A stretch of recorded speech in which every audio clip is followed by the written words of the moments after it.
What's up, St. Louis? It's your host, Luke Farrell of the STL Bucket List Show. The STL Bucket List Show is driven by Bomarito Automotive Group. Bomarito is Missouri's #1 car dealership with over 20 locations, so I guarantee that there's one in your neighborhood. Since the 1970s, Bomarito has sold over 1 million cars, and John and the entire team made us feel completely comfortable when we picked up our new vehicle recently for the family. So I can't thank the Bomarito team enough for driving this episode forward, and enjoy the show. Hey, what's up, guys? It's Luke Farrell of the STL Bucket List Show. Thank you for tuning in to another episode. We're going to continue this mission to highlight the people, places, and events that make St. Louis special. Today, we had the privilege to speak with Tony Frisella, a third-generation business leader at Frisella Nursery.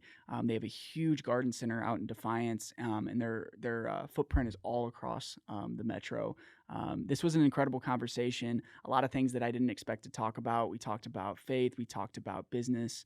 We talked about advice for the younger generation and what it takes to run a business with nearly 100 employees. So tune in, guys. Let me know what you think, and appreciate you again for listening to the show. For 50 years, Bankhead & Firth Orthodontics has been proudly serving the vibrant St. Louis community. As a family-owned and operated practice since day one, the commitment to excellence and personalized care runs deep. They believe in giving back to the wonderful people of St. Louis who have entrusted them with their smiles. Step into the 5 locations across St. Louis with modern offices equipped with the latest orthodontic technology.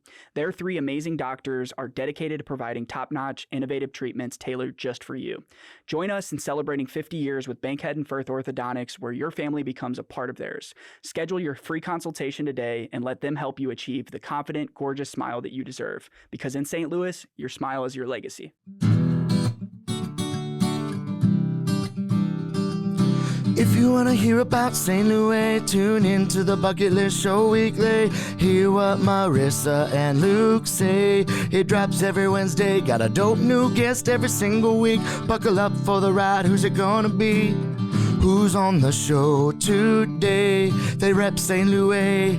What to do in the loo on a late night, or maybe what to do on a date night. Yeah, Bucket List has you covered. They know what's going on. What's going on? They'll give you, hey, 18 different things to do, or 19 if you need one more to choose. Yeah, this city is a place we call home. A place we call home, yeah. What's up, St. Louis? It's your host, Luke Farrell of the STL Bucket List Show. I first want to thank each and every one of you guys for listening. Our show has consistently been growing each and every week. We're up over 110 episodes now. And really, we're just highlighting the people, places, and events that make St. Louis special. My wife, Marissa, she's still on maternity leave. She'll be back on the show in a few weeks. I promise. I know you guys have been asking, where's Marissa? Where's Marissa? She's coming back to the show. I know it's not as fun when it's just me, but I got a very special guest here with me today. I have Tony Frisella of Frisella Nursery. Thanks for joining me. I appreciate having me. Yeah, man. I grew up out in that area, so I've known you guys. I've driven by your guys' place a lot, and I just now ever since you've been set up for the podcast, I see your guys' trucks everywhere because I'm fixating on your guys' logo, and I like the logo with the little thing in the eye. So, first off, tell me a little bit about just so our listeners know. Tell us about Frisella Nursery. Tell us about your guys' roots to St. Louis. This segment is presented by our friends over at First Community Credit Union, and we really want to hear your guys' roots to St. Louis. I know you've been doing this for a long time. Yeah. So we're doing it quite a long time, 71 years.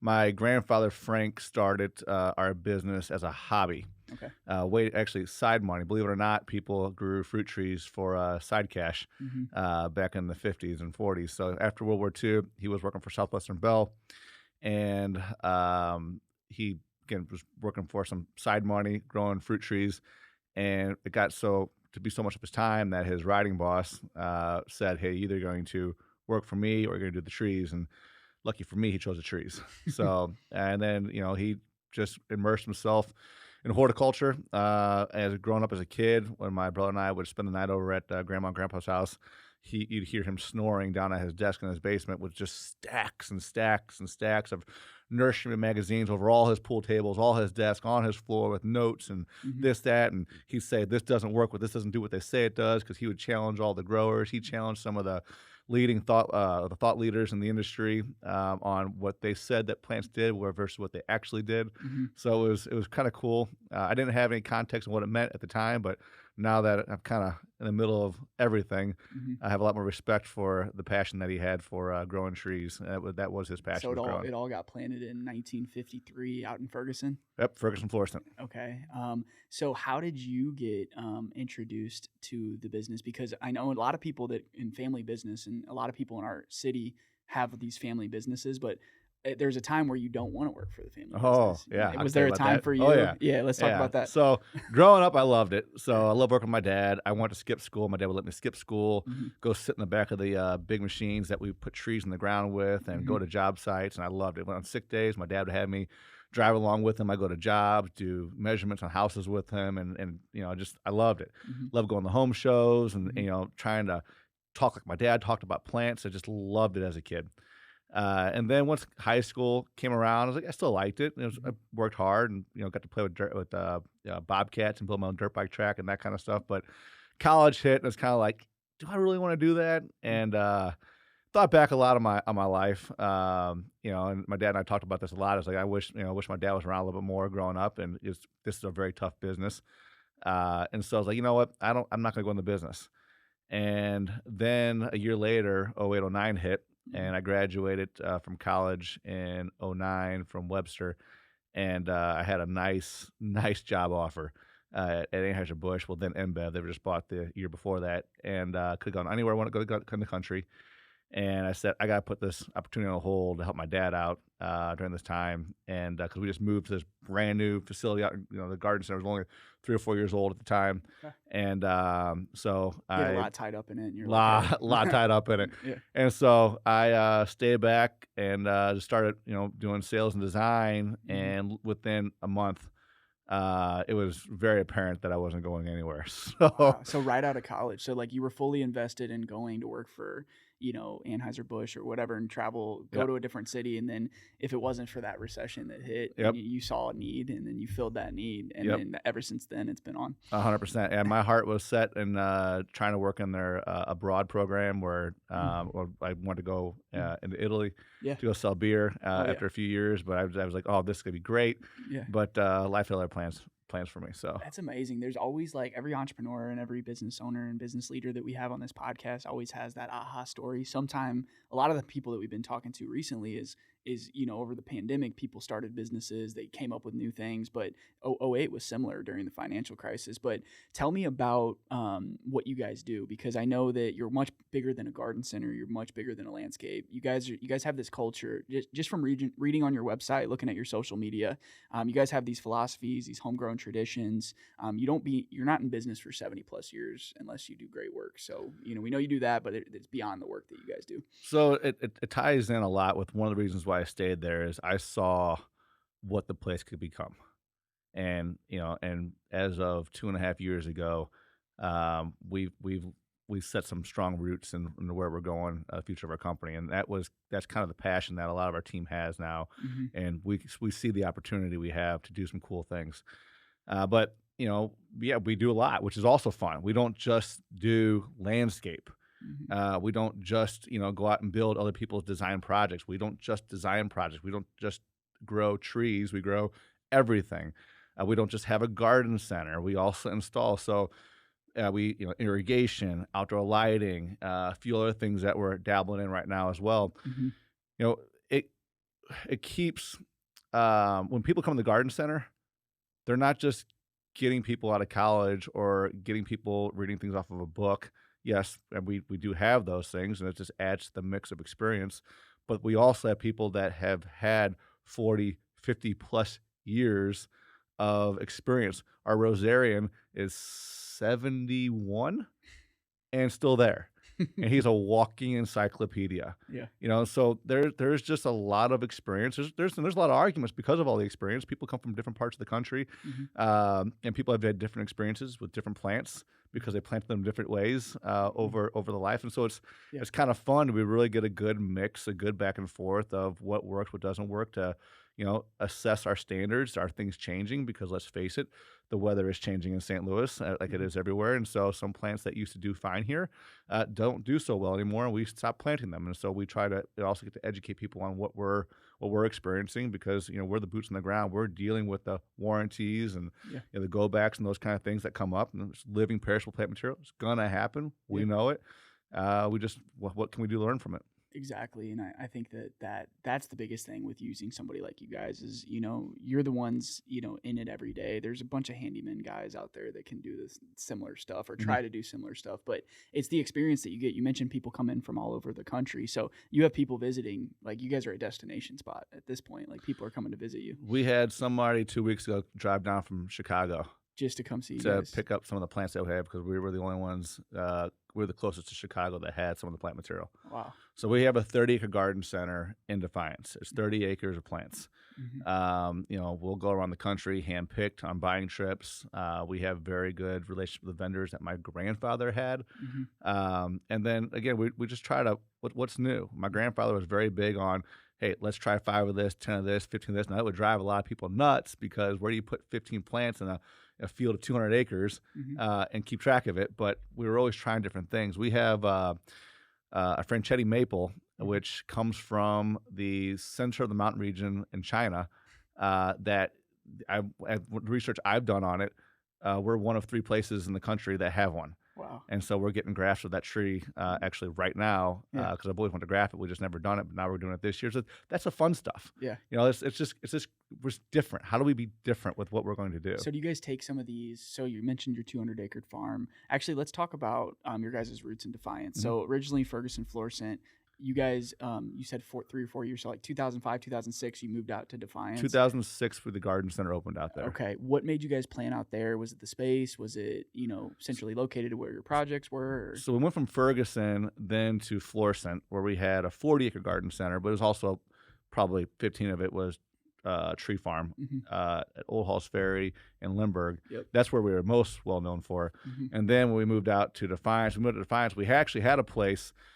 We own the property where the YMCA is off 109 and Wildwood. Yep. That's where we were going to move. Yeah, I know that exact spot. And then we sold that and then found this land. And it was probably further out than we should have go. Everybody thought we were crazy for going out there. There's a cost for us to drive out of Defiance, but we do. And we were able to build something that was pretty cool, pretty spectacular. And we have the flexibility to change, though. We're not beholden to as much as if we were in St. Louis County. We have a little more flexibility in St. Charles County, which is nice, just being real about it. And but we have a great group of people, client base that come out there every year. We have people come from Kentucky out there before. Yeah. And it's just cool to have that location. The challenge though is how do we what do we do to make it work year round? Exactly. Because most garden centers do close down for the winter, and to me that's boring. I don't want to close down. I want to keep things. How do we keep things humming? How do we keep things going? Exactly. Especially if you want to attract the staff that you want to attract. You got to 100%, be open year round. 100%. Well, it also helps with why we do as much as we do. Yeah, and you guys are doing the workshops now. You guys are doing all these different things. But I think you guys kind of like had some insight when you moved to Defiance. Now there's just so many new builds going out there, and those are just natural projects that you guys are a part of, I'm sure. It depends. Is it? Yeah. So it depends. A lot of people move out there for the space. It's nice, and so. The drive's nice. The drive's nice. Exactly. The drive's amazing. Yeah. On the slightly political side here, we are trying to do what we can to keep from overdeveloping the area. There's a lot trying to be pushed down the Double D corridor right now. Yeah. But we want to try to preserve it. So we want to be smart about we want St. Charles to be smart about what they're allowing to be built down that way. Yeah. But we also see if you drive down what is that? Through Wildwood, Chesterfield area, all the horse farms down there, Austin Fort that goes between T by St. Albans down to 109 Chesterfield Valley. I mean, that's where the pumpkin patches are, and like exactly. So we see a lot of Defiance area, those roads going that direction because you can't put anything too dense out there because the roads are so, and they are dangerous. There's no shoulders, and there's a lot of blind curves, but there's development coming. Yeah, no, and you're right, because like you guys moved out there, you're like, we want this to be a destination now. You don't want to like colonize it too much where there's just big business everywhere. And, we want to keep it nice. And I made a point that is, look, it'd be great for our business to have as much development come down as possible. Yeah. but it's not going to be good for my family because we live out there as well. Yeah. You know, we love the tranquility of Defiance, Yeah. Augusta, that area, and we want to preserve that as much as possible. Exactly. So let's talk a little bit more about your guys' roots. Yeah. So the philosophy, your guys' homegrown tradition, I'm looking at some of these pictures on your guys' website, and it's really about carrying on that legacy, using the right materials, planting your roots. So give us a little bit more insight about what you guys do that's different. So, you know, our purpose of our business is to provide the serenity that only nature can provide. And we have so many projects that I can walk onto, no matter what I have going on in my day, no matter anything I have going on, no matter what stress I'm dealing, no matter what is happening. When I walk on that property, it just fades away. I walk off, I left it at the property line. I left it at the street. And part of it is because I've had so much time and energy, put into creating this with our team, and we've got so much energy into this and stress about making it right, making it as perfect as possible. But our work doesn't stop when we walk off the install. It continues. It's ever evolving, because when we're planning a landscape, you're not planning for 3 years. 3 years, your landscape just starts. It's just getting started, because that's when your landscape on average establishes. And so 10, 15, 20 years. I go back to jobs that my dad planted. There's a white oak on one of these jobs my dad planted to, where my mother was pregnant with me, and that client gave my dad an ornament. We still have the ornament. My dad has the ornament that his client gave me. That's what we do. We grow relationships. We grow these experiences that are second to none. Anybody can plant a tree. We were talking about this earlier. Anybody can plant a tree. Anybody can get a pickup truck and go out and plant something. And that's great. There's some people that are just looking for a little color. That's fine. We can help with that too. But for somebody that, what are the possibilities that we have with our home? No matter the budget. I don't care how small, how big, it doesn't matter. What are the possibilities? And that's what I want to give people. Right. And that's what we do. Whether you come to the garden center and meet with one of our people, you want to do it yourself, great. We're here to help you. Whether you're working with our maintenance team, it's like, hey, look, we just moved into this house, and we see that it's been let go a little bit. What happens when you're moving? What do we have to do to get back? What's worth keeping? What would be worth turning over? Because an average landscape is 20, 25 years properly maintained. And so, what can we do to be creative? That's what we do. We want to give people something that they're not used to seeing on everybody's house, and we hit the mark a lot. Sometimes we don't, but most of the time we do. I think that's interesting. I think that's cool that you get to go back to these places 25 years later and redo it with new products, or just try to preserve some of the ones that they already have. Because a lot of people just take it for granted. They take landscaping. That's the last thing they think about. They think about the kitchen, the bathroom, the windows, but the landscaping is everything. When you really look at a property. Most people don't understand the unsexy parts of landscaping. The drainage, the soils, the subsoils. I mean, where's your foundation? What's the height of your foundation, so we don't, overbuild it and you start having water issues later. I mean, there's so much that goes into. My grandfather has said it's your drainage and soils first, then all the pretty stuff afterwards. Figure out how you're going to handle the water on the site. And that's everything. Even before sun shade factors come into it, you need to figure out how the soil is set up, and then how the water is going to drain off the site. Once you have those things solved, everything else is just a matter of really thinking creatively. So what is your role now? So your role has changed over the last 16, 17, 18, 20 years, however long you've worked there. But you've probably done every single job there, right? I have a picture of 2 years old with a shovel in my hand shoveling snow. Okay. Because you guys used to do that too, snow shoveling? Well, we do snow in the wintertime, Okay. So... I'm going to do everything. I honestly don't have my official title is VP of Sales, but it's evolved much more beyond all that. I run all the day-to-day. We have an awesome team. I have a great management team. We in the last few years, we've really built up a great staff, a great culture, and people are just taking it as their own. Their job is literally like their own personal business, and it's nice to see them put so much into the place, and we do everything we can to make sure that we reciprocate to everybody there. What's the opportunity? That's why we're focused on is what's the opportunity we have this company to take it to the next level, to do cooler, bigger things And that's what's going to help our team grow, and that's what excites me. Yeah, so you're kind of you're doing everything, and that's similar to me. We're wearing all these different hats. Some days we're putting out fires. Some days we're you get all the big fires, right? If you're running it, you hear everything. Oh, I get the emails, I get the phone calls, on the weekends, and it's typically on the weekends. Yeah. I'll be like, hey, what's going on with this, or I'm not happy about this, and look, and I welcome it because honestly, I'd rather hear it directly so I know what's going on. Every business has issues. Yeah. There's nothing perfect. It's a lie if somebody tells you there is. And I know the business I'm in. Yeah. Rainstorms are going to come through. We're going to have tornadoes, wind. We're going to have similar to what we've been having the last couple everything of weeks. come through. There's going to be issues and that people show call up. back, say, "Hey, this blew away." Or, Exactly. Yeah. It's like, hey, where we're wrong, we got it. We fix it. Yeah. And otherwise, hey, this was something that was unforeseen. Let's figure out a solution for it. Move forward. Exactly.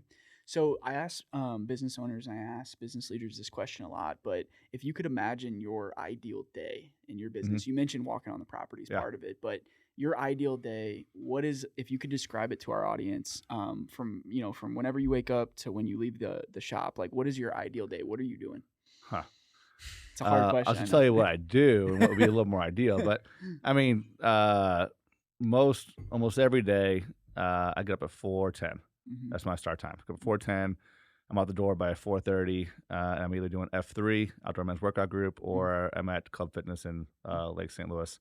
One of those two things every day. Right now. Around 4:30. Exactly. 5 o'clock. Yep. And I'm in the gym by 5. After that, depending on the day, I'm either doing Monday. I go home and work on my porch, so I have peace and quiet. I can get through just preparing for the week and getting through the things that are important. Tuesday and Thursday are my days to go out to jobs and visit, work with my team, help out in design, give feedback, give some guidance, mentor. Really, that takes up those whole days. I go on consultations with a lot of my team, so there's a lot of relationships I have in St. Louis that I like to be involved in the first few meetings and go through the process just to keep my eyes on things. For people that you know and clients that you want to be exactly. And I don't micromanage the designs because I want my teams. My point was taken today. They're getting pretty creative, so I don't want to stifle their thought, but I at least want to be there just to ask questions. Hey, did you think about this? Did we think about that? Show me how you solve this type of thing. And how are we going to explain this to the customer, because this would be very hard for them to understand this aspect of it when they're only used to seeing this aspect of a landscape. Just making sure that they have the information they need to clearly communicate what we're trying to do and why we're proposing doing things the way we're doing them. Wednesday's meeting days, and then Friday is kind of not a free day, but it's a day where I can just have a little bit more time to get to the things that need to be buttoned up at the end of the week. Go visit maintenance clients, visit sites. I'm maybe not be meeting with the clients, but I'm walking the sites. Particularly a lot of the jobs that I designed 10, 15 years ago that we're still maintaining. I like to go to them to see how things are evolving, because again, things are always evolving, things are always changing. I want to make sure I see is, hey, what would I have done differently? What did I think I did right? What did I think I did wrong? How do we change this moving forward? Like, all that kind of stuff. Yeah, and then in between all that, it's marketing, hiring, working the shop. Well, I have a marketing manager. I have a landscape services manager that oversees the different departments. And we've got some people in the hopper for promotions as those departments are growing rapidly, especially our maintenance department. So our design team went from 3 to 5. Might be going to 6 here soon. I mean, so there's just a lot happening any given time, and we're trying to be smart about our growth, and we can grow too fast. And like a tree, if it grows too fast, put too much fertilizer, it'll burn out because it doesn't have the root system to stabilize it. So it's a balancing act. But that's the fun part for me. Now it's kind of like I get to take my grandfather's legacy. And I remember my grandpa telling my dad, when my grandpa came to the garden center, our new garden center, Defiance, he says, I never thought that this ever would have been anything like this. I never thought it would have gotten like this. And so I look forward to when my dad's 80 and wherever we're at and whatever cities we're working in, he says, I knew you said you were going to do it, but I didn't think it'd ever be anything like this. That's kind of a driver for me. It's cool because it's called limited belief. Your grandfather, when he started, he probably just thought he was going to work with one client at a time, one customer at a time. Now you guys are, at any given day, you're working with hundreds of different people, emailing back and forth, all the different communications. And he probably looks at the design like, wait, you're doing this all on a system? He used to write this down. My dad still hand draws. And I'll be honest with you, sometimes, and I love hand drawing too, honestly. Yeah. But it's just it's the way he did it. He can do it. He can do it fast. Yeah. He's good at it. It's just Right. it's hard to communicate. To a customer. Yeah, hand drawing on it. Exactly. So He sees what it sees, but it's like the customer wants to see a 3D image. They want to be able to like move it around and see where every sprinkler is going to be is all on there. So my dad's vision for the company was he wanted to be big enough to where he could work with his boys out in the field. And we did a lot of that. All the days home, I went to work instead of going to school, all that kind of stuff. We did a lot of that. Yeah. But my vision is a little bit different. Is okay, well, to take care of all the people that we have, to give everybody opportunity, we got to grow this thing now. Yeah. And so my vision is we're going to grow this thing as much as possible without sacrificing the relationship with our customers, the quality. We want that small hometown feel, and then we have to have a platform for our team to be able to grow. Yeah. Period. Have to attract good people. It has to be. And you guys are always hiring. It looks like. On your website. It's my HR manager. I just had a meeting. And I'm like, so I think we need this next, and then we need this next. Our management team. We argue about what do we actually need, and then it's continual now. We're always hiring. My goal is to have a line of applicants out our door that want to be a part of what we're building. Yeah. That's a sign to me that we're doing the right stuff. We're doing the right things. So tell me more. We have a lot of business people that listen to the podcast, but just that growth that you guys are having. So how many employees do you guys have? You guys just have the one location? Everybody works out of Defiance? So we have Defiance is quote unquote our headquarters. Yeah. We have our farm out in Marthasville. And then we have our design center, which is in Richmond Heights. Okay. So it's off of Big Bend right here, Big Bend and 40. Nice. So people can just go to your design center. They don't have to go to the nursery. Yeah. So we'll bring in clients. We'll bring in other we that we work with, or we go to site a lot, but just depends on what works with everybody's schedules. Yeah. No, that's amazing. Being able to meet people where they're at, because like you said, it's a project that, these people are calling you, they're trusting you, but it's how do we get the project done? How do we fit it into your budget? Things are more expensive now, and being able to explain that to customers. What are some of the challenges of running this type of business? Because I'm in digital marketing, digital. I'm not actually dealing with people's homes and different things like that. And I used to do that. I used to sell roofs, and you're messing with somebody's home. It's a whole different story. Yeah. It's there's never not a million things you're dealing with at any given time. Like we're doing today with the weather. So nobody's working right now because it's thunder and lightning outside, and our maintenance guys probably go out tomorrow, but our construction guys are grounded for a day, maybe two, depending on the site that we're working on. So then now we have to update all of our clients and let them know how the schedule's moving, and we have to figure out how can we catch up on the schedule. Equipment's breaking down. It just happens. It wears out. Things happen. Plants die. We just had this frost that came through. Luckily, all of our plants were fine, but we've had frost in, what was that, 4 or 5 years ago, I think it was. 4 years ago, we had that frost in very late April, beginning of May, where a good friend of mine, who was one of our finance managers at the time, he and I were burning 55-gallon drums of wet straw to smoke the Japanese maples that we had. Yeah. That was the worst, because those are rare, and you're like, we got to save these. That things. was the worst night of my life. I've worked overnight taking out home shows, all that stuff, snow, all of it. Yeah. That was the worst thing I've ever done. So it was horrible. And I had an appointment at 10 o'clock in the morning the next morning. It was horrible. But and then things come up with clients all the time. So some clients are very visual. You can give them a plan, and they say, "I trust you. This is going to be great. Let's go." But then during the process, yes, it's people's homes. They're used to it's when you see things. When you see a plant. If you plant a tree at your house, today, and in 5 years, you look at it, you knew it grew, but how much it grew until you had that photo of what it was when you planted it to 5 years or to today's time. Yeah. It's like, oh my gosh, look how big that thing got. Yeah. But we're doing things instantly. So it's a little scary for some people to see their yard blown up.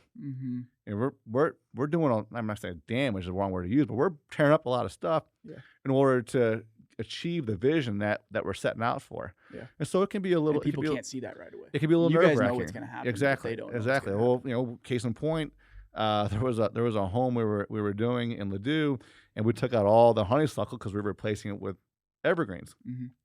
But it was going to be we were going to tear out the honeysuckle this week. It was a lot, and we were going to take it out this week, and then the following week is when we were going to plant it in.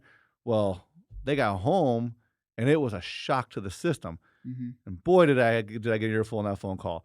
But when I went out and met on site, I said, well, if you remember, this is the plan, this is what we're doing. And afterward, if the plants went, the evergreens went, it was completely fine. But I mean, that stuff is going to happen. I mean, I get it. It's a shock. You just see things change instantly. Mm-hmm. It's it's to be expected.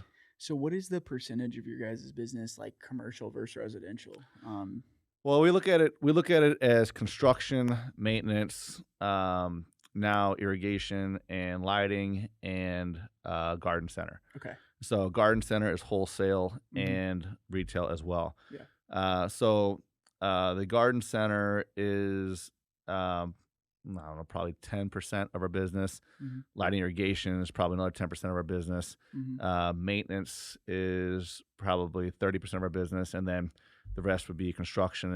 It hovers 60-40, 40-60 residential, commercial, just depends on the projects that we have at the time. So you guys have added services like irrigation and you've added lighting, which is huge, uplighting and all, but that a lot of your customers will be in like 3 of those buckets. Correct. Yeah. So lighting company I started when I was in 2006 freshman in college, and then didn't plan to keep it going after college, but I love lighting so much because it makes it. Sometimes I design the landscape based off how the lighting is going to look because it makes the project when you see those uplights. You're re-landscaping the house, mm-hmm. and what a lot of people don't realize is in the daytime you have contextual size of everything because of the sun. Mm-hmm. Take the sun out of the equation, and it's just pitch black.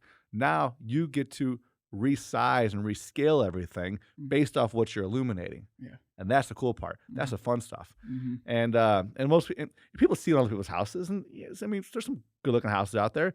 There's some houses that I think I would have done a little bit differently with the style of lights that were used and the color temperatures and those kind of things. But when they actually see it on their own home, it's personal. Yeah. Game changer. They look at that. What I love is you flip the lights off, let them sit up with a night without it, and then turn them back on a week later and look at it like, oh my gosh, I couldn't imagine not having them. Mm-hmm. It's a pride thing, man. I mean, people want to take care of their land, but I mean, you guys have done podcasts, you guys have done all these different things to build community, but really it comes down to, like you said, being a family-owned business in St. Louis County, and St. Charles County, and really serving the community, because your guys' impact is, I mean, huge across the whole. I mean, like I said, I've been seeing your guys' trucks and ever since I was on your website, and then I look up and I'm seeing your guys' trucks running down Highway 40 all the time. So, hey, St. Louis, let's take a quick break and listen to our new partners at First Community Credit Union as we announce a new partnership for 2024 and our new friend Katie. Awesome. Thank you so much for having me. Yeah, I want to start by going in a little bit more about First Community. So you guys are a credit union, which means that you're not a bank, but a non-for-profit financial cooperative. You don't just open an account here, you become a member when you open an account. You have to qualify, but anyone who lives and works in the LU qualifies. First Community is the largest credit union in St. Louis, 400,000 plus members, and have been serving St. Louis families for 90 years. But what really makes First Community special is that they have Katie. And Katie's on to talk to us about home loans, which are hot right now. Our audience is young. Our listeners are young. So tell us about home loans. Yeah, absolutely. So right now, probably one of our most popular products is going to be our first-time home buyer mortgage. One highlight with the first-time home buyer mortgage is we do not require a down payment. So unlike most traditional conventional mortgages, they may require anywhere from 5 to 20% down. So that no down payment requirement is huge and can potentially save you thousands of dollars. Also, we do not require PMI or private mortgage insurance. That's basically going to be insurance that covers your mortgage. It's going to be an added expense to members traditionally. So us waiving that, it's going to save you quite a bit with your monthly payments. We also do cover closing costs. So those figures, including appraisal fee, title verification fees, title search fees, all of those are going to add up pretty dramatically over over the entire closing process. So that's going to help you save quite a bit. Wow, that's amazing, because I think that one of the big obstacles for us trying to buy homes is that huge down payment, and then the PMI added, which adds, a couple $100 or even more to your monthly payment. And really, in this economy, everybody's worried about just what that monthly payment is and if they can afford home ownership. So, me being a young homeowner myself, is there a reason not to do this program? Yeah, so with not to doing it, I would say the biggest thing would be the rate would be 1% higher, with covering closing costs, no PMI, no down payment requirement. The percentage is going to be 1% higher than your standard traditional conventional mortgage. Mhm. So if you do have that down payment saved up, the first time home buyer mortgage may not be the best fit for you. It may be you may be better off going with a standard conventional mortgage, or we also offer our affordable adjustable rate mortgage as well. Okay, that's good to know. So, that 1%, which could also add up over the life of the loan as well, as we Absolutely. know with interest rates and stuff like that. So, what is a lender looking for when you guys are trying to approve someone? Is it work history? Is it credit? Is it a mix of both? Yeah, absolutely. So typically we're looking at a 2-year employment history. We're just going to want to make sure that you have 2 years, at least 2 years of solid, dependable work history and employment history. We're also looking at a 2 to 3 year solid credit history as well. Want to make sure that you're making timely payments, responsible payments, and that you've been able to establish that in a diverse credit Mhm. history. Also, another item that we're going to be looking at is your debt to income ratio. We want to make sure that your debt to income ratio can support that your monthly income can support your monthly mortgage payment. Yeah, yeah, that's a lot of numbers you guys have to look at. Absolutely. So, me as a homeowner, how do I proceed? What's the first step? How do I get in touch with you guys? Yeah, absolutely. So the first thing that you're going to want to do is submit an application for pre-qualification. You can do so either on our website at firstcommunity.com. You can also call into our mortgage department at any time and speak with a representative, or you can even visit any of our branch locations and sit down with someone to discuss your mortgage needs and fill out that application for pre-qualification. And you guys have branches everywhere, We sure all do. across St. Yep, we have. Charles, all across St. Mhm. Louis County, Yep, 40 everywhere. plus branches. Yeah, 40 plus branches, been in business for 90 years. What stresses people? You see these homeowners all the time. Is it the down payment? What's the biggest stressor when it comes to getting approved for this loan? Is it the process? Is it the money? Is it what is that? Yeah, I would say the overall process in general is the most stressful thing. And a lot of people, they just don't know what's going to go into it. They see a lot of numbers, they see a month-long process. It can be very intimidating if you don't know what to do or how to do it. Hmm. And so at First Community, we try and be as universal as possible, and we just try and be there for our members as Hmm. much as possible to make it a smooth transition Yeah, process. and I think it helps that you guys are local too. You have Absolutely, and people to that's actually talk to. for sure. Lots of peace of mind knowing you can just call. We're going to be there to answer any questions that you might have. Hmm. What advice would you give to our listeners or anyone looking for a home right now in this current market? Yeah, biggest piece of advice is just going to be to seek assistance, whether that's going to be contacting a real estate agent to guide you throughout the entire home buying process, or contact our mortgage department directly. Once you have a pre qualification, or even prior to pre qualification, we will have a mortgage representative assigned to you. That way, they'll just be your go to point of contact throughout the entire mortgage process. So you'll always have your person that you can contact with any questions. That's amazing. So it is the STL Bucket List Show. I have to ask a question about St. Louis. You work for a St. Louis-based institution. What does that mean to you? What does it mean to work for First Community, and how does that feel? Yeah, absolutely. Community is everything. Giving back is just wonderful. It's just one of the great things that makes going to work enjoyable, knowing that I can help someone just right down the road. They're my neighbors. We're family, and together we'll all help each other. Yeah, I love that. I love the mission statement. It's one of the big things that we're so excited about with working with First Community Credit Union. Guys, stay tuned as we're going to be dropping new episodes and new segments with First Community on tips on home loans, just normal checking and banking, and even business. So we'll get you right back to the show. Thank you guys for tuning in. Tell us what that means when you actually take a step back. And you look at all these people that work there, these things that are happening, not just the projects, but people on your team are, buying homes, getting married, growing with the company. Like, how does that feel as one of the leaders to see that? So I'm a huge faith guy. So first and foremost, I thank God every Mhm. day for everybody that I have in my life right now. I know I'd be foolish to think that everybody's going to stay with me forever. Mhm. But at this point in time, I'm very, very, very thankful God put everybody in my life that I have, my clients, the team that we have, my family, everything that we have right now. Like, it's for a reason, and I'm very, very grateful. Mhm. You know, there's problems, but look, we handle them together. We handle them like a family handles them. And so like, gratitude is the number one biggest thing that I have going on right now. But I mean, the other part of this is it's responsibility. I mean, people got to eat. I mean, I have people on my team that are getting married. People on my team that, you know, one of my designers, she's on maternity leave right now, and she just had a baby. I mean, so I'm like, my gosh, like there's a lot here, you know, and they're not, you know, they're not here doing this for me. This is for them. This is their career. I'm not gonna say a job. This is their career, Mhm. and they need to, you know, feel secure in their career.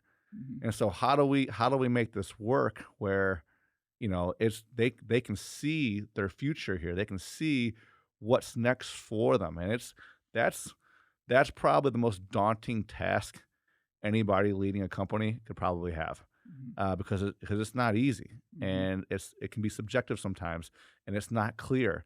Um, it comes back to a culture thing. Yeah. You know, if you can believe in the culture, have faith in the culture that you're building, typically everything it works itself out all right.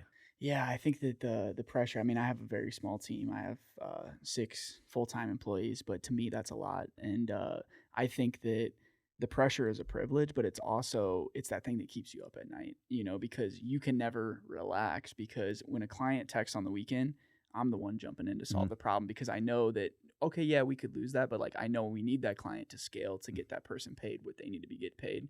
And it's tough, but I think it's a privilege. I mean, I wouldn't want to have it any other way. And I just started my family 3 months ago. We had our first baby, and then now I'm like, okay, now I have my family at work, I have my family at home, and now I have even more to take care of. So now it's just a whole nother level of that pressure. But I always call it a privilege. It's a Mhm. privilege to take care of people.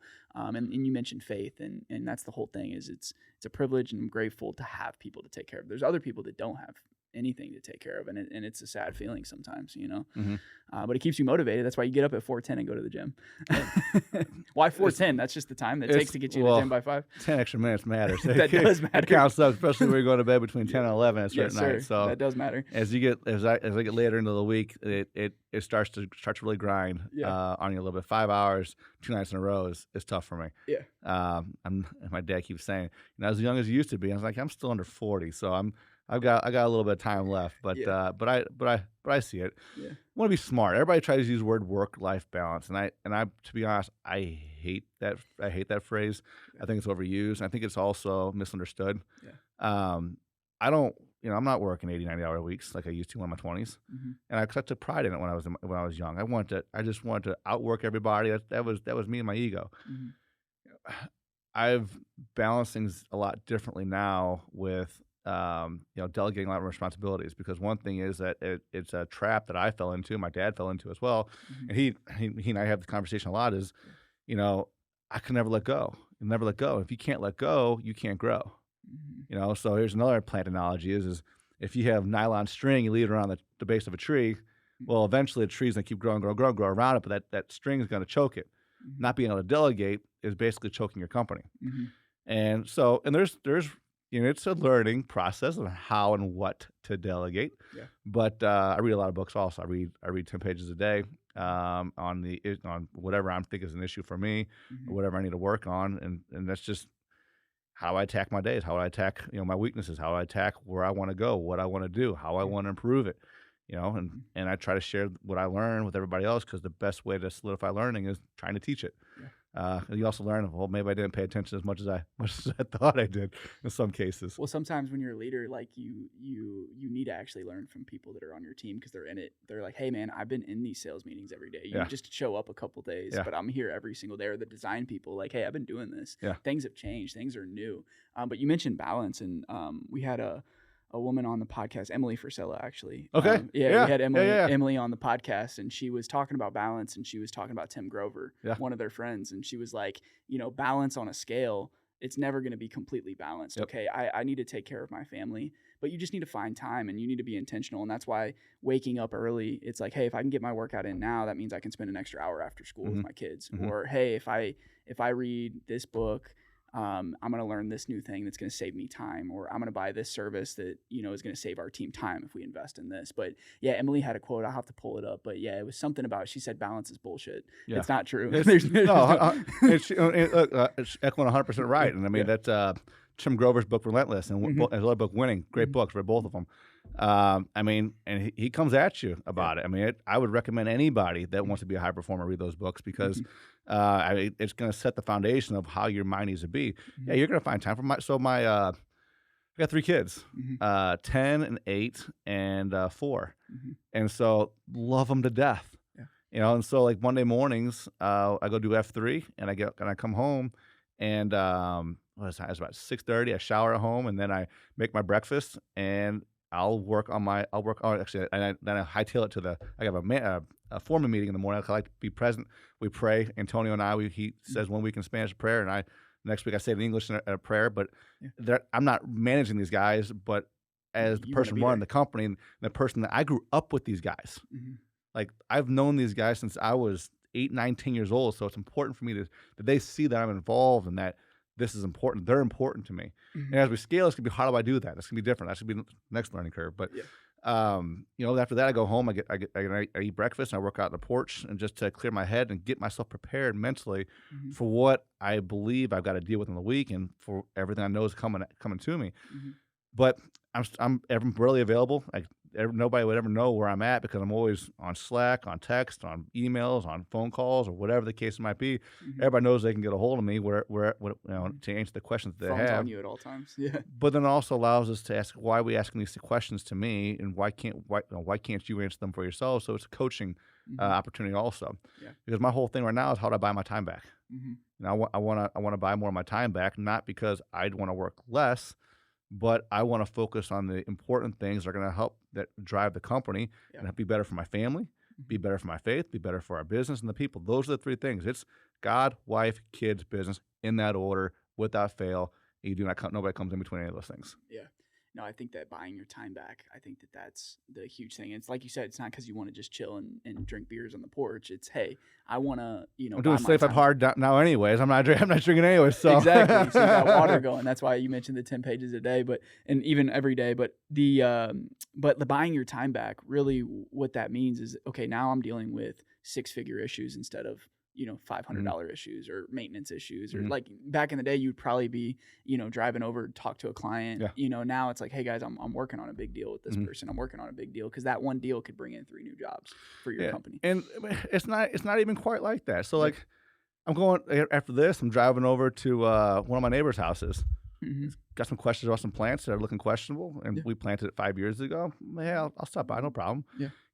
I have a couple clients that they'll text me all the time. Hey, checking on this. When can we walk the property? Because they like to walk the property with me. Yeah. I spent so much time with them. These are projects 8 years ago. Yeah. I randomly stop by projects just to drive by, because I remember, I planted this, lacebark pine. I'm curious what this looks like over there now. So I'll just drive by over there and take a look at it every once in a while. Yeah, snap a picture. Exactly. It's those are the things that are fun. So you ask about, what does an ideal day look like for me? Talking to my clients, talking to new prospect clients, giving them a vision, any type of vision casting, strategic thinking within our management teams, like how do we get to the next level? Those are the things. Yeah. Because it's kind of like a game of, how cool can we make this? How fast can we go in this direction? Or, how can we do this so differently? People will take a second look at what we're doing over here because it's something completely outside the realm of whatever it is going on. That's ideal for me. Right, spending time actually building the business instead of drowning in things. And being around the people that can help you do it, because you can't do it on your own. Yeah. And so working with the people that you see that are going to be your leaders. There's somebody in our company right now that I think could run our company for us in about 10, 15 years. Yeah. As of right now, from what I'm seeing, this person's just the thoughtfulness and the way that they're thorough about what they do. I've said this out loud to a few people. I just see it. And now you're you know? speaking it into existence. Exactly. I too. mean, Yeah. it's just not because I don't want to do it. Yeah. I used to think being a CEO or whatever you want to call it was everything. Yeah. I mean, it's not. I mean, I love the business. I love the people. As long as I can be immersed in it and be around it and help be a part of it growing, it's going to be beyond me, and that's fine. I'm good with that. Yeah. I'm cool with that. Yeah. Frisella is more than a brand name. It's a family. It's more than a last name. It's more than a blood name. Yeah. I mean, and I think everybody at our company, I mean, not everybody yet, but I think there's a lot of people there now, that, especially that work with me, they get it. They understand what I mean when I say that. Yeah, I think that's interesting. It has to be bigger than you. It has to be beyond you. But as guys, when we're younger, and even my age, I'm 28, we have this ego of, oh, we need to be, now with social media, it's like, oh, I want to be the owner of this, or I want to do this. But a lot of times just being a part of something actually way bigger than yourself and just playing a small part in it. Like right now, while we're recording this podcast, at both of our companies, work's getting done that is, and that's beyond us, out of our control sometimes. I remember closing down Starbucks, working on designs, and I was actually, the design I'm speaking of, that was because I would close down Starbucks, and then I go home and work some more on it, because I think at that time I only had one. I think I had one for sure. I can't remember if I had the second was born yet or not. One kid. Right around the time there, but they'd be in bed, and so I'd get back up and start working on it some more. But I was like, come on, chill out. But this house, this house I'm talking about, I was just there the other day. We're doing more work for the gentleman. That was what was that, 8 years ago, something like that. It's just. But if you never would have worked it like that, you never know. They could still not be your customer. That's the little things that matter in growing a business. And the other part, the flip side of that is I don't want my team doing that. So how do we do it differently? So they don't have. I'm not gonna say it's not gonna happen from time to time. Right. But as much as I did it. Yeah. No, and I wouldn't expect that, because that's a good point. Yeah. Their name's not their last name's not on the business like mine. Like, they don't have the responsibility of the business that I have. So there's a difference to it. At the same time, though, I know that our team is more committed to going above and beyond with us than maybe they would for a different company. Not saying that they would. I'm just I see what the work they do every single day. Yeah. Gary Vaynerchuk said something like that. He said, why would you expect one of your employees to work harder than you? And like, yes, we used to stay up late and do that. And sometimes in the beginning, you're like, guys, just get it done. Why'd you wait till Monday to respond to an email that got sent on Friday? They're like, hey man, like, I work Monday through Friday. I'm like, I get that. And I'm starting to like but Gary Vee said that. He's like, dude, you're an idiot if you think they're going to care about it as much as you. And now when you get them close to that point, when they are starting to care about it, then that means you guys are actually building something special. But yeah, it's an ongoing battle. You have to take care of people, and you got to realize at the end of the day, there's so much more, like you said, with family, faith, and all these other things that your business can provide. But you said something earlier we kind of glossed over. You mentioned other cities. Are you guys expanding? Tell us about that. You mentioned we've got some work sold, and some hot bids out in a couple other cities right now. So Midwest area? All Midwest. So I know where I want to go. And I'm gonna leave it there at that. But it's. But I know where I want to go. My team knows where I want to go, and they're all on board. They're bought in. Especially with some of the people that we're bringing on board to our team right now. Everybody sees it, and so they're ready to go. I see them putting the work in to get it done, to do it, and so it's got me fired up. And there's a couple things that came up over the last week, and every time I called whoever was supposed to be handling this, and I said, hey, what's going on? They cut me off and said, it's handled. This is what's happened. This is the expectation that's set for the customer, and this is when we're going to do it. You guys got it. I'm going to go do what I said I was going to do about how we're going to grow this company, and you guys just keep handling what you're doing there. You guys got it. So yeah, that's a really good feeling. It was awesome. So it's again, nothing's ever perfect, but the goal of trying to be a little bit more perfect every day, 1% better every day. Yeah. It matters. It really matters, especially in your guys' business, in any business, but just the little touch points that you guys have and all the systems. And I could just tell just from your website how you guys go above and beyond on every detail, the On the Dirt blog, all these different things that you guys are doing to educate We try. people. We're not perfect. Yeah. We are very limited. Your marketing team's probably pretty small. It's hard to do everything. We're very followable. And, I still get certain messages from certain people that might be an angry voice message, but it gets handled, it gets explained, and just the other thing too is I used to get freak out when people used to call me angry, this and the other thing. But you know what? what I've learned is a lot of people just have so much going on the other side of things that it might have just been the last, that one last thing, that one little thing that finally got to them. What we do, people don't live and die by. And that's the other thing I try to keep in context. Nobody's living and dying by what we do. And so as long as we, set the expectations, follow through, make it right, everything's fine. As long as I live by that, it keeps my stress level down, allows me to focus on the important things, and we just keep moving. That's awesome, man. No, I appreciate you for all this insight. I think that a lot of the people that are listening, so we have a younger audience that listens. Our core audience is like 21 to 35, and it's a lot of entrepreneurs, a lot of people that want to listen to the show. What advice would you give to somebody in your shoes in 2008, somebody that's 21 years old, either in college or maybe not even in college? Like, what advice would you give if they want to pursue a career? Maybe we don't have enough time for that, I don't think. Save your money, live below your means, really assess. I tell them, I don't care what college you go to, so I don't hire on what degree you have.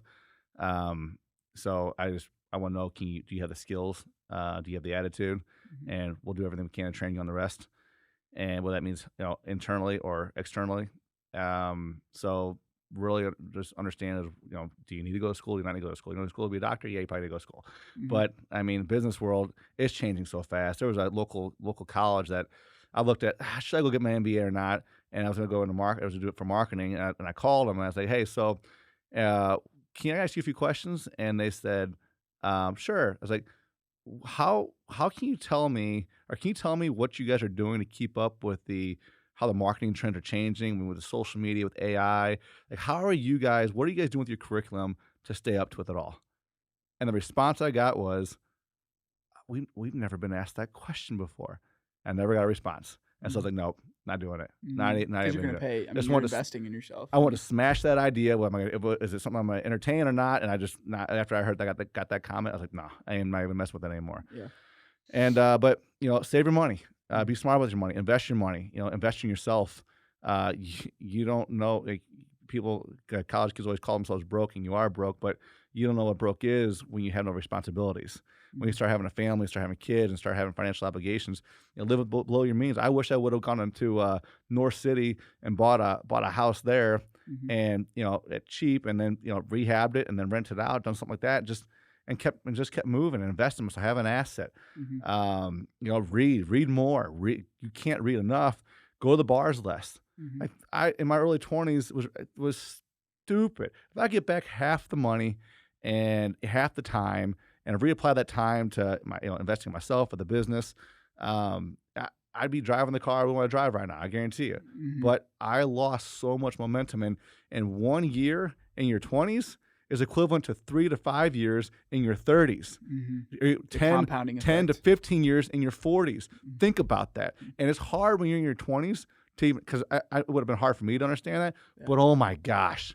Like, if you could just go out on a limb and have faith that what I'm saying is right, doesn't mean you don't enjoy your life. You don't travel, do those things, but it's just prioritizing, setting yourself up for your future, because your future with your kids, if you don't have kids, you don't know what it means to have a kid now. It's different. And when that kid starts interacting with you differently, you start to actually developing a relationship, it is beyond anything besides your relationship with God and your wife, that it's like, 95% of your time, 97% of your time is spent with your kid between the ages of 1 and 18. After that last 5% is the rest of your life that you're around, because they start to have a life of their own. Think about it. My oldest is 10, just turned 10. I have 8 years left. Right. No, 8 years. You got to be there. And I to that point, until having a kid, I'm like looking at her, and I'm like looking at all these moments. It puts life into perspective. It makes me eat better. It makes me drink less. It makes me because I want to live longer. I want to be there longer to have those moments. But then you're right. It's like everybody's like, oh, I want to grind while they're young so that I can be there and retire. But I'm like, then you retire and nobody wants to go see you. So now take a little bit of a loss now, go there after the morning meeting, spend that hour every morning with them, because you don't get that hour back. That's why I was with her today. We're not sending her to daycare. She's coming with me today. I want to spend time with her. So, to go back to sum it up, I was like, think about the future you want to have. And Patrick Bet-David, I just read both his books. Yeah, he's awesome. He's Your Next 5 Move is awesome. I would highly recommend you read that book, especially if you're in college or in your 20s.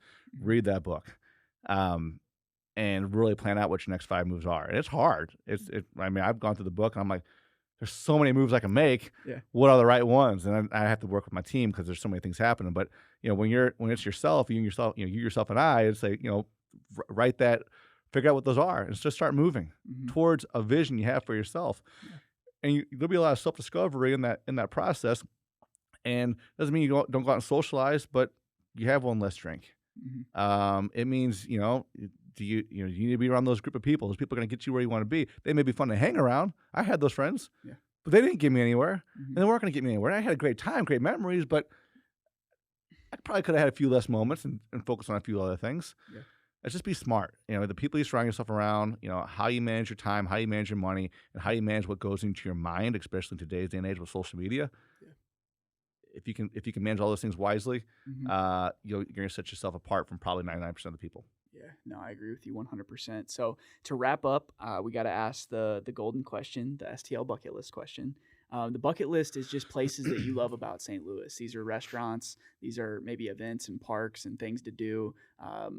Just places that you and your wife, you and your kids, maybe you and the boys, you guys go do these things. Like what's on your STL bucket list? What are some spots that people need to know about? So date night is the one thing I look forward to all the time. Yep. And so when my wife and I are wondering where are we gonna go, I'm always like, is there even a question?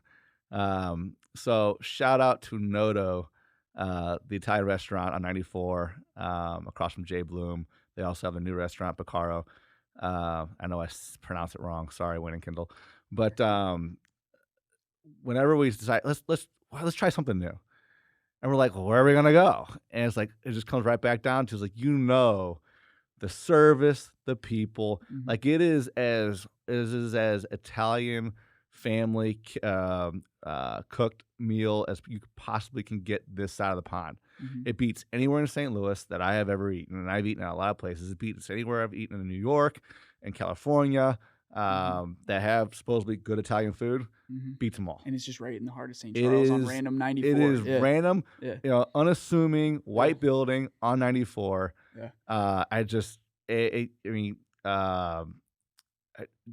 Dylan at the bar, and Abby and London, who's the manager there. I mean, fantastic people. And I cannot recommend enough. I've turned on so many people at that place, and they all tell me that is now one of our top restaurants to go to. That's and they why drive the reservations are booked, because you keep telling yeah, people. I know. You should work there. You said you're an investor there with how much money you spent. Yeah. But I have people from Ladue and Frontenac that are constantly driving out there because it's that good. Yeah, instead of going to the hill. Well, I mean, they fly in their ingredients from Italy. Yeah.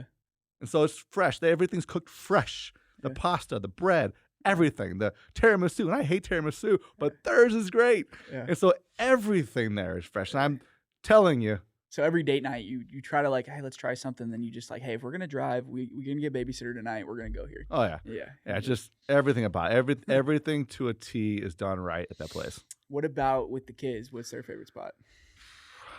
I mean, anywhere. Honestly, my 4-year-old Theo, Pickleman's. Yeah. Like Pickleman's? Really? Yeah. I love going to Pickleman's for whatever reason. So we go to Pickleman's off Highway K. Yeah. But I mean, other than that, honestly, we're just at the sports field so much. Yeah. The youngest plays soccer, middle plays soccer, oldest plays golf and tennis. And so right now we got a tournament coming up. So after this, got my meeting, and then I got to take Arlo out to go practice for the tournament this weekend. Nice. So, yeah, it doesn't stop. Stop. I love it though. I love it. It gives that bonding time. It's that sometimes I like to go out and do my outdoor cardio, my wet vest to go to walk, and my oldest is like, where are you going? I said, the park. He goes, you running or walking? I said, walking. He goes, and I said, you want to go? Because I like to listen to my podcast when I listen. I so do too. Yeah. it's like, you know what? No. You want to go up? Let's go. He goes, yeah. So I'll take him with me. We'll walk. Yeah, it's worth it. You're like, I can listen to the podcast. Yeah, exactly. And it's just, again, I cherish that time. Yeah. Any bucket list spots out in Defiance? Any of your friends out there that you want to? I mean, obviously coming to see you guys. There's Defiance Ridge. I like their Barnyard Burger. Yeah. That's usually pretty good. I've been to a couple weddings. They do pretty nice weddings out there. And keep this as, whatever is possible. All the local wineries Yeah. that are still family owned. Yeah. Any one of them, Blumenhof, I love following their social media and all their spoofs that they do against some of the corporate people coming in, kind of changing the area out there. But Oh yeah. it's just, I don't know. I like the family feel. Mhm. Again, we're a family business. I know what it takes. I understand, even if it's generational, what still goes into it. Mhm. You know, I don't take for granted that I'm third generation. I know I'm statistically the one that loses it. So a lot of these multi-generational families, and I know a lot of the people taking them over. And so I You want to go support them. exactly want to support them. You know, some of the products aren't always the best, but at the same time, I work with them. I say, hey, look, I think this could be better. Mhm. Give them my advice because I would want that advice from anybody else coming to with my services or my products, that kind of stuff. So it's It's still a small town, but like you said, it's changing for sure. And St. Louis is the biggest small town there ever. Oh my gosh, it's ridiculous. Like you have to be on your game here in St. Louis to truly be successful here. You have to be. Yeah, you have to. Everything matters. I mean, everybody knows everybody when we work together, which has been an amazing thing for us. And I'm sure it's for you guys. It's the best referral source ever. You know, other cities, like you're in Chicago, if you're 30 miles outside of the city, nobody even knows your company. Yeah. They don't even know who you are. You just service one little neighborhood, and that's your business. That's why big construction companies out there have 6 locations in different neighborhoods, you know, because it's just, you can't operate. But yeah, it's crazy how much of a benefit just taking care of people. And a lot of times that means taking a haircut on things, or, you know, doing things that you probably wouldn't do just to go above and beyond for somebody, because that matters. Everything matters. We make mistakes. We have, I think 95 to 105 employees in our business. And look, somebody's going to mess up. Yeah. You know, we go out and look at it. It's like, yeah, that got put in wrong. Tear things out, put it back in. That was on us. That was our fault. Yeah. You know, we do it. I mean, it's just doing right. There's one of our partners that refers a lot of work to us. They said, you know what? What do we like working with you besides the good work you do? Is what's that? When something's wrong, you guys go back and fix it. Nobody else does that. They fight you tooth and nail. They don't show up. They ghost you. Everything. And sorry, I'm not going to do that. You know, and it might not be done in the time frame people want. Like I said, I'm not perfect, but it's going to get done, and it will get done. It'll get done as good as possibly can be. Yeah. But again, because I know how fast reputations can be built and ruined in St. Louis. Yeah.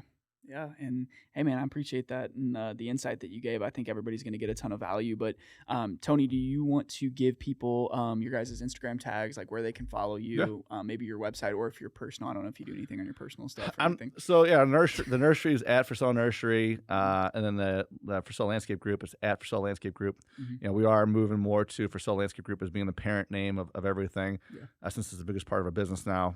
But you know, I'm at Tony.Frisella on Instagram. I'm at Tony Frisella on Facebook. I don't do anything on TikTok, Snapchat, and all that stuff. Not yet. I share stories and those kind of things. I'm not as active as I should be. I know I should be better about it. But I'm just in the business so much. I like being around people. I follow a lot of people, and I interact with people on there. But people message me all the time about things, and I love talking to people. If that's how they want to talk to me, I'm great. I would love to talk about anything. I'm an open book, because I believe in you know, the experiences that I've had. You know, if I can help people avoid some of those things, would love to be a sounding board. I mean, that's fine. Yeah. So if I don't answer right away, I'll get to you. Just I leave things unread until I have a chance to get to them sometimes. Absolutely. You have to. So many different ways to communicate. You mentioned Slack. You mentioned, I almost wish we just had one uniform place to communicate. And I wish social media would go away personally. Yeah. But I'm still annoyed by it. But it's a big part of your guys' business. You guys spend a lot of money and time on it. It is. We spend a lot of money and time. It's good for content's business. Amazing. Your guys' content's great. I appreciate it. Well, I got to give a shout out for Katie for that. She's the one that compiles it all together. Yeah, it looks clean. I mean, it's posh. So maybe just keep social media for business and let the personal stuff all go away, because this is interacting with people face to face. That's what I thrive on. That I love. That's why we started this, because we were on Instagram, and I'm like, I don't actually know that person, but let me just have them on the show. Yeah. I was like, oh, I really like this chef, but I don't know him. I just follow him on Instagram. Like, hey, come talk to me on the show. Now we're friends, or now this, or whatever it might be. I think of it as like golfing. Like, people used to golf all the time, and it used to be this old sport where everybody, we're just gonna go hang out on the golf course. Now everybody has a podcast. Yeah, that's like the new golf to me. Yeah. Well, I had a podcast. I like golf too, but I had a podcast, the Rooted Vision, for about 2 years. We did about 105-6 episodes, and my co-host and I, we we got so busy because she had her own business and Mm-hmm. and then things were changing with us that I said, hey, for the wintertime, let's just put this on hold for a while. And we never picked it back up. Yeah, I want to pick it back up. But Mm-hmm. the reason why I did, because I love interviewing people, just because I want to know more. And I learned so much. We were constantly making notes and just, and the friendships that come of it. There's people that I've had on the podcast now that I'm friends with on social media, and I still see them around at different charity galas and those kind of things. It's just, it's just a different way of meeting people. Yeah, it's connecting. And even if only 50 people listen to it, it's still, imagine getting in a room every week. Let's say 1,000 people listen to your podcast. You get in a room with people where they listen to you for an hour. 1,000 people sit and listen to you an hour. There's not many things you can do that. Yeah. You go in your team meeting, it might just be with your managers. It might only be 10 people in there. And they'd be listening to you, but it's not an hour-long conversation. So, no, it's hard to capture attention with people, and I hope that people are still listening to this at the end, because they probably already zoomed by at the very end. You never know, though. But I like the long-form podcast. Yeah, we stick to an hour. That's what we like, and it's been good. But no, man, I appreciate you for coming on. Absolutely. It was great to meet you, and guys, subscribe to the podcast, share it. We're on YouTube, Spotify, Apple. I don't ever tell you guys to subscribe, but I would love that because it helps the show get out to more people. So we'll see you guys next week. Thank you. If you know Tecovas, you know that they make some of the best and most comfortable Western boots around. But what you might not know is that Tecovas has a store right here in St. Louis at Plaza Frontneck. Stop into their store and you'll find the finest handmade cowboy boots, jeans, belts, cowboy hats, and even apparel for both men and women. While you shop, enjoy complimentary drinks, boot shines, custom hat and boot branding, and more. Come visit the Tecovas store at Plaza Frontneck and let them help you find your new favorite pair of boots or your first pair of boots ever. Tecovas, don't go gently. Today they rep St. Louis, yeah. They rep St. Louis. They rep St. Louis.